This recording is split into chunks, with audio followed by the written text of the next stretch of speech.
Hello and welcome to UK Media Warrior. And Arrival has arrived, a film directed by Denis Villeneuve, starring Amy Adams, Jeremy Renner and Forest Whitaker.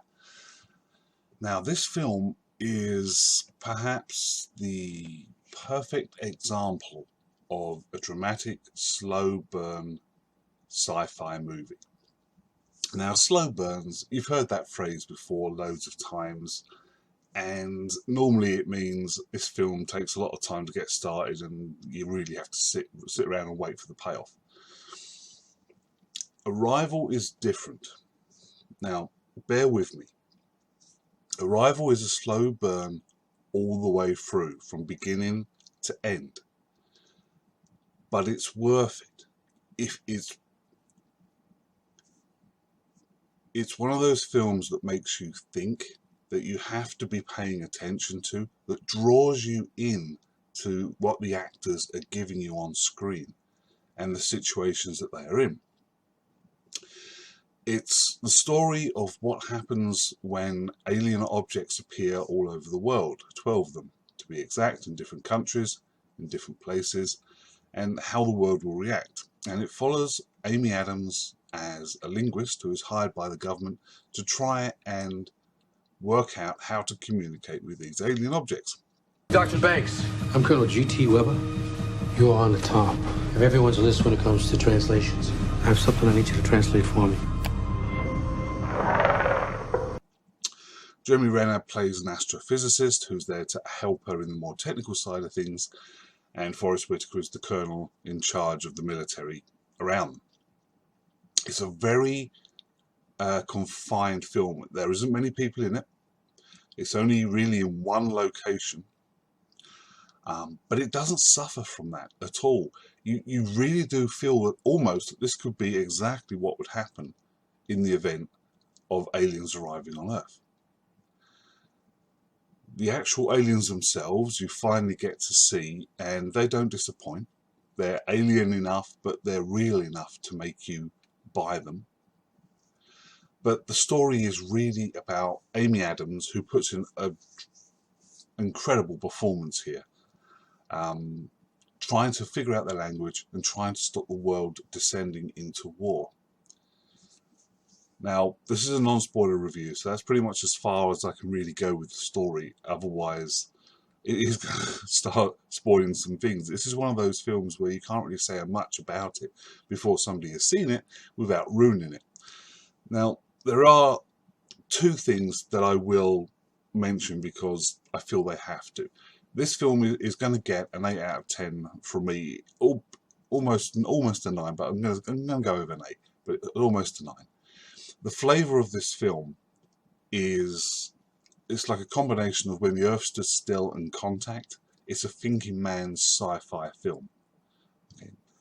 But what Villeneuve perhaps has done to the detriment of the film is about halfway through there's a scene which I don't know why he put it in there. It doesn't really need to be in there, but it's almost like he felt, okay, we've got to cover every aspect of what everybody thinks about these aliens and what we should do when it comes to these aliens.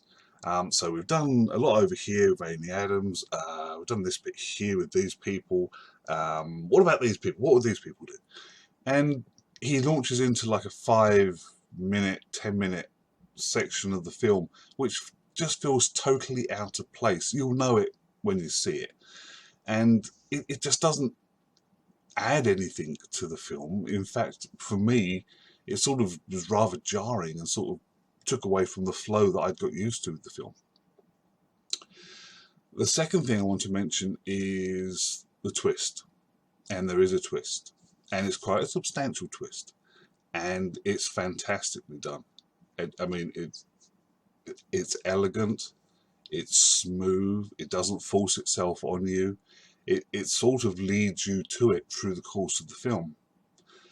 But it really does make you rethink what you've seen in the film in a different light. And it's very, like I say, very clever. I've never seen a twist done quite this way before. So once again, I can't say any more about it without ruining the film.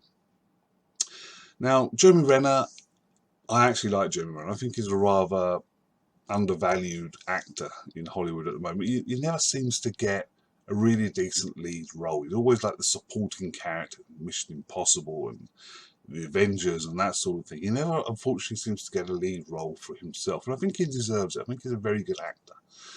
In this film, he's really just the crutch for Amy Adams' linguist. He just like sits around and supports her and gives her a buck up when she needs it, you know, and a pat on the shoulder. And he gets like one moment where he figures out something on his own, which is quite a sizable thing that helps them along.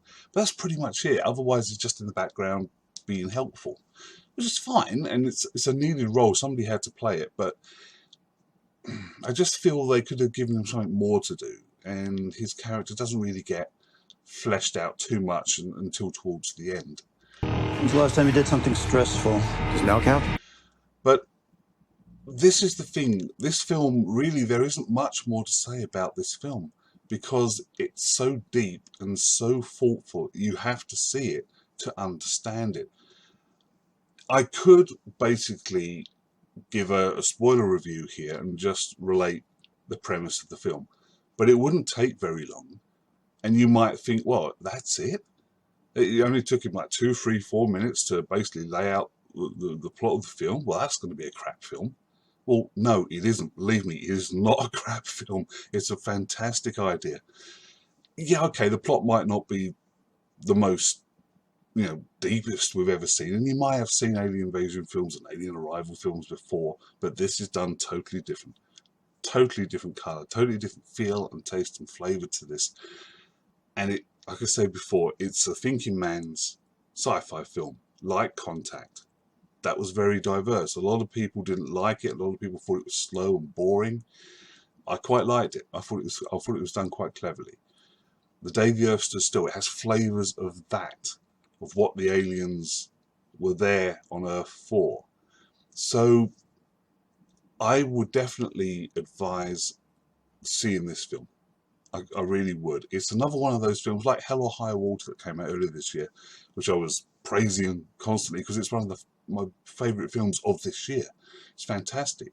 It's a smaller film, but it's amazingly done, acted and shot. Now, Arrival, although it's got a bigger budget, and it's got perhaps bigger stars in it, it has that same feeling. It feels like a small independent film with slightly bigger budget for the effects, but it doesn't lose anything. It gains from it, and the essence of it is just fantastic.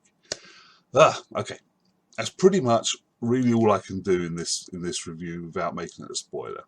And I will end this rather short review by simply saying, go and see it, please. If you're interested in science fiction, if you're interested in thoughtful science fiction, which isn't all explosions and laser beams and spaceships and fighting and action, all that sort of thing. If you prefer a plot with some depth to it, then go and see Arrival, and you will not be disappointed, believe me. Thank you for watching this short review. I hope you enjoy the film if you go and see it. I'm sure you will. Take care, and I'll see you on the next episode of UK Media Warrior. Bye for now.